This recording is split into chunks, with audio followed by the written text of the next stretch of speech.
You've tried everything to help your child sleep. You've read the books, done the courses, listened to the influencers, and it seems like no one in your house has slept since the baby was born. I understand your struggle and I'm here to help. If you're frustrated with sleep advice that ends in another restless night for your family, it's time to get some sleep. Welcome to the Sleeping Through the Night podcast.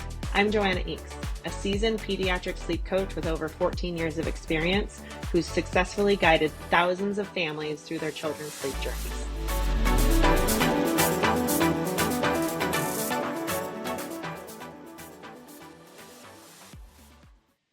Hello, and welcome to Season 1, Episode 4 of the Sleeping Through the Night podcast. I'm your host, Joanna Inks, and I'm so happy that you're here. So today we are talking about how to get your baby to sleep through the night. So this is something that people come to me for every single week, and it's probably the number one thing that they want is that they want their baby to sleep through the night so that they can get the rest they need, so that everyone in the family can get the rest they need. So today we are going to talk about 5 ways that you can encourage your baby to sleep through the night. But first, I just wanted to share a little story with you because I just got off the phone with a family that I've been working with for 6 days. This is day 7. And their little girl is 13 months old, and she started sleeping through the night on night 3 of our sleep plan. And she has slept through the night every night since then. So they've gotten 3 12-hour nights from their daughter, who before was waking like 6 to 8 times at night and crying the house down and taking 1 to 2 hours to get her to sleep at night. And when I got on the phone with the parents today, when mom first answered the phone, she started crying and I thought something was wrong. And this is not the first time this has happened. And I always share these stories. I was like, oh my gosh, was everything okay? What's going on? And she was like, Joanna, our child has slept through the night the last 3 nights, and she has not been a good sleeper since the day she was born. And I didn't know what to do about that. And I felt like we had tried everything. And then working with you, she starts sleeping through the night on night 3. And now we've had 3 nights of 12 hours of sleep out of our daughter. And it's just phenomenal. And she just was crying and crying, but it was just such happy tears. And it was amazing. So I work with families that have, children that are like newborns up to, I worked with a 9-year-old last year, and I'm happy to report he's an amazing sleeper now, but he wasn't his entire life. And that is just so sad, because if you are ever going to have a time in your life where your sleep is as close to perfect as possible, it's when you're an infant and a child. And so this family also that I was catching up with today, they thought it was too late. She was 13 months old, and they were like, I don't know, maybe we just missed it. And I'm like, oh gosh, you so didn't. If you're ready, your child's ready, and it doesn't really matter how old they are. So like I said, I work with newborns up to 9-year-old kids, and everybody can learn to be an amazing sleeper. You just have to approach it in a different way. And every family's different, and not every sleep plan should be the same, because you really want to cater to your family and you want to have a sleep plan in place that is going to work for them and for their family. So I pride myself on doing that for my families. So we're going to get to it today and start talking about 5 ways that you can encourage your child to sleep through the night. So number 1, and this is the number 1 thing that I teach my families, is independent sleep skills. And that just means that your child is going from point A awake to point B asleep completely on their own. Because one of the things I tell my family all the time is that sleep is not something you can help another human do. Sleep is something that we have to do for ourselves. So when your baby learns to go from point A awake to point B asleep completely on their own, that's how they really begin to sleep more peacefully. So independent sleep skills is huge. So if your child is not doing that journey to sleep, then that is one of the main reasons why they are not a good sleeper. And so if you don't have an independent sleeper and someone that's doing point A awake to point B asleep completely on their own, that is huge. And that is what you need to do, is you need to teach them to fall asleep independently at both nap time and bedtime. Super important. So what does that look like? It looks like giving your child the space to fall asleep and not being so involved with all of the external things that we think they need to get to sleep, like the rocking and the bouncing and the feeding and the pacifier and all of the extra things, right? If you think about your own journey to sleep at night, you go from point A awake to point B asleep completely on your own, We don't have all of these external things helping us to sleep. Yeah, we put some things in place that maybe kind of help us soothe ourselves into sleep, but we don't have all of these extra things helping us to sleep. And that's really the key of what I help my families do.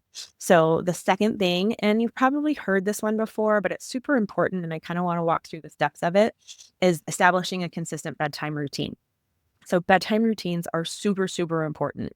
And a really good bedtime routine doesn't end with the feed. So you start with a bath. That's something different than your child does all day long. And it's a really good cue to them that sleep is coming. I want you to think of your bedtime routine as giving your child the cues that sleep is coming and not for helping your child to sleep.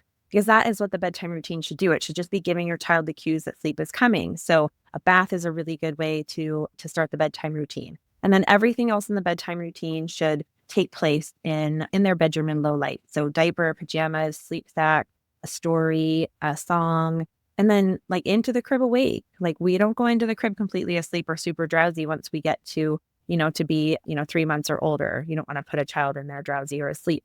Notice that I didn't end the bedtime routine with a feed, which is oftentimes where people make the mistake is they end that bedtime routine with a feed.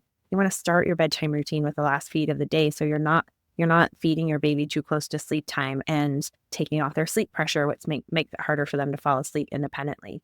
So bedtime routines, super, super, super important. Also creating an ideal sleep environment. So we want a dark room. I want it so dark your child can't see their hand in front of their face. Unless they have articulated being afraid of the dark, there's no reason why you shouldn't have their room as dark as you can possibly get it. Doesn't mean they can't sleep other places where it's not that dark, but you want to create a sleep sanctuary for them when they're at home. And so white noise is always good. It kind of helps drown out some of the noises of daily life. Super dark room, 68 to 72 degrees is just optimal, human sleep temperature. And you want kind of a cozy, distraction-free place for a child to sleep. The crib should be associated with sleep and nothing else. So if you have like a big, beautiful, something hanging over the crib, or your child is older and has a lot of toys and things like that in there, you don't want to make the association that the crib is for anything else other than sleep. You really want their brain to know that. So creating that sleep sanctuary for them is super important. And then prioritizing daytime sleep. I think a lot of families that come to me have a chronic 30-minute napper, and the 30-minute napper is not a well-rested baby.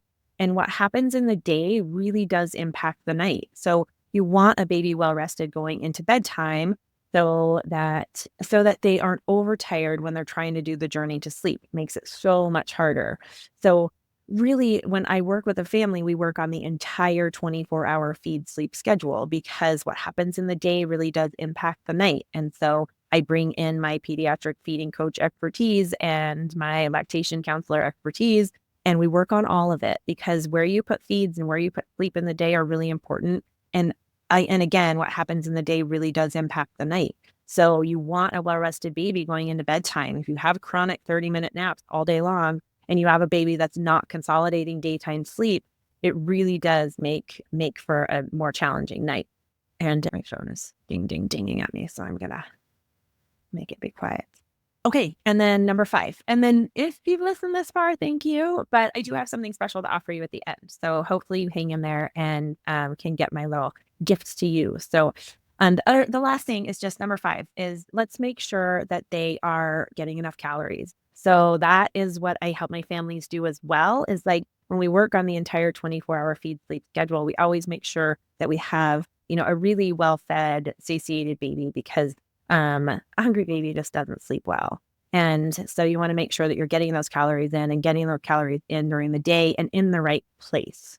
So whether you're bottle feeding or breastfeeding, that's something that I help you do. But just know that getting those calories in the day and getting enough calories in 24 hours is super important to sleep, because feeding and sleep they really do go hand in hand. So, okay, so let's recap. The 5 things that can help your baby learn to sleep through the night. Number 1, teaching independent sleep skills. It's huge. It's the foundation of what I teach my families with their babies. Establish a consistent bedtime routine. Super important. And the way that you do things in the bedtime routine are really important too. We don't end the bedtime routine with a feed.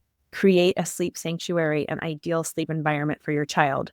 Really important that they have that optimal sleep environment to sleep in when they're at home. This is where they spend the majority of their time sleeping. So this is the place that we want to be most optimal for them. Number 4, prioritize daytime sleep. Make sure that your baby is getting rest during the day so that they're well rested going into bedtime, because an overtired baby does not sleep as well as a well rested baby. And the last thing is just making sure they're getting enough calories. So take a good look at the weight of your baby and make sure that they're gaining weight well and they're on their curve and that they are satiated and that they're getting enough calories, because that impacts sleep as well. So if you want more tips, I have an amazing resource that is 3 tips to help your baby sleep better tonight. And I will put the link in the comments and you can just click on it and sign up for the free resource. And I hope that you do, because I find it super helpful. If you can, do those 3 things, I think you can really improve your child's sleep. So thanks so much for listening, and I will see you next time. Take care.